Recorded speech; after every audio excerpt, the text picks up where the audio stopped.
In this next section, we'll look at how version 8 brings a further refinement to the proven WAS product. As was the case with version 7, WebSphere Application Server version 8 retains nearly all of the essential elements seen in the previous version. In short, version 8 is not a change-the-world release. Existing skills acquired for v6 and v7 still apply. To illustrate this, let's walk through a list of activities and skills and compare how they relate in version 8 to prior versions. You'll find the version 8 Administrative Console to be very nearly identical to the version 7 Administrative Console. There'll be some new things related to the new features we'll explain in a bit, but on the whole you'll find it very easy to navigate the version 8 console because it's so similar to version 7. The approach to developing applications for WAS version 8 is essentially the same as it was for version 7. There are new and updated open standard specifications, which we'll review in a moment.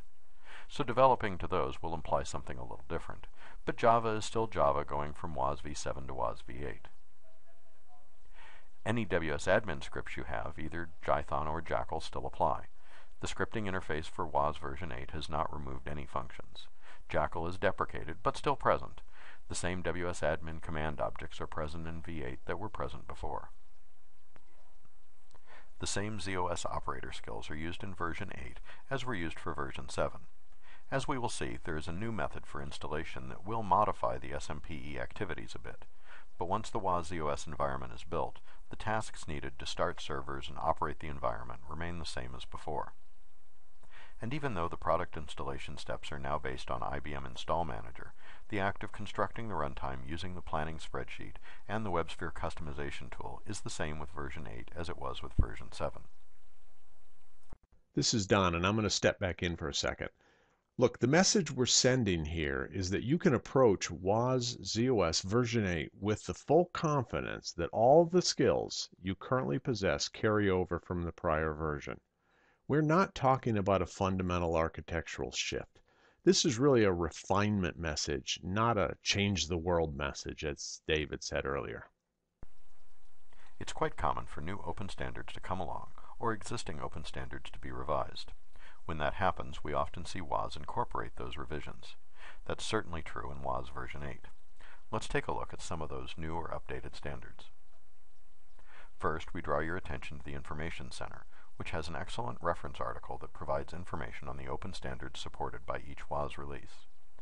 The article can be found by searching on the string ROVR_specs. Each listed specification is itself a hyperlink which takes you to more detail on that particular specification.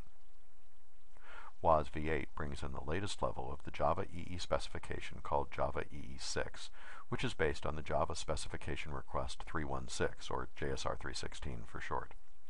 Java EE6 continues the trend toward increased function and simplification. The servlet specification support has been updated to Servlet 3.0 based on JSR 315. This brings support for the modern web development trends such as RESTful services. Next is an update to the EJB 3.1 specification. This update continues the trend towards simplification of the EJB model and the development of EJBs. And an update to the Java Connector architecture, or JCA support. This is based on updates felt important by users and designers as the industry continues to gain knowledge and experience in the use of this function. This was just a short review of the specification updates in WAS v8. There are many more. The Information Center article we mentioned is the best source for information on this. Let's quickly summarize the main points of this chart. The first is that IBM has been and continues to be very committed to open standards. The second is that IBM is an active participant in the standards planning and design committees. If you go to the websites that provide the details on the specification requests, you'll find IBM's name as part of nearly every one. Third, and this is the point we've stressed repeatedly, the open standard specification support in WebSphere Application Server is common and consistent across all the supported platforms for WAS.